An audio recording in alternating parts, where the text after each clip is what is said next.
అందరికీ నమస్కారం. చిత్తూరు నియోజకవర్గంలోని సంఘానికి సంబంధించిన అందరూ ఇప్పుడే ఇచ్చేసి నన్ను అందరూ ఆశీర్వదించడం జరిగింది.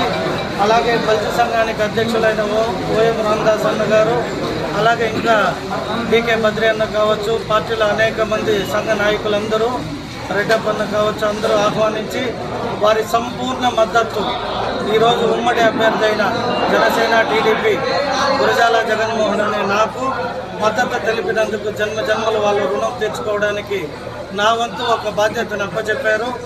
వారందరి సమక్షంలో నేను కూడా మాటిస్తున్నాను. అలాగే మా డీకే ఆదికేశుల కుటుంబ సభ్యులు కూడా ఈ రాయలసీమనే కాదు యావత్ ఆంధ్ర రాష్ట్రానికి పరిచయం ఉన్న వ్యక్తులు.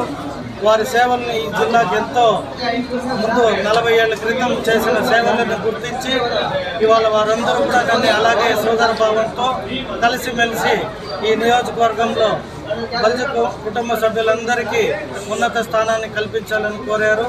సో మేము అన్నదమ్ముల బంధంతో కలిసి ముందుకెళ్తామని వారందరి సమక్షంలో ప్రమాణం చేయడం జరిగింది.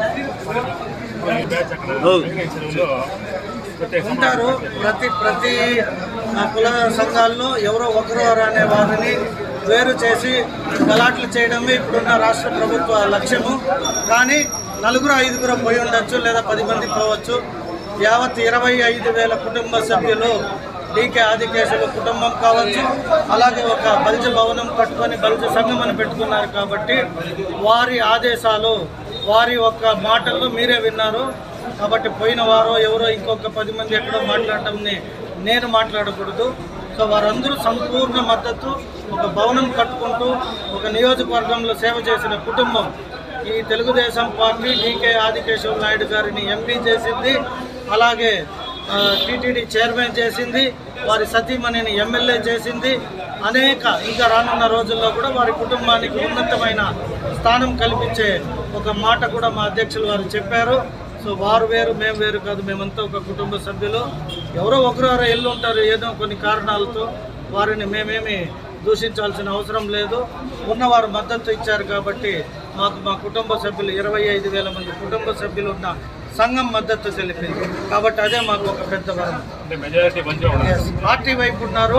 పార్టీ వైపు పవన్ కళ్యాణ్ గారు ఈ రాష్ట్రంలో ఎన్నో త్యాగాలు చేసి రాష్ట్రం బాగుపడాలన్న ఏకైక లక్ష్యంతో తెలుగుదేశం జనసేన కలిసి ఎలాగైతే సర్దుకుపోతున్నారో అదే రకంగా సీటు విచారంలో ఏ ఒక్కరికి వచ్చినా కూడా మేము కలిసి పనిచేసేకి ముందే మాట్లాడుకొని తిరిగాం. కాబట్టి మేమందరం అదే మాట పైన కట్టుబడి ఉన్నాం.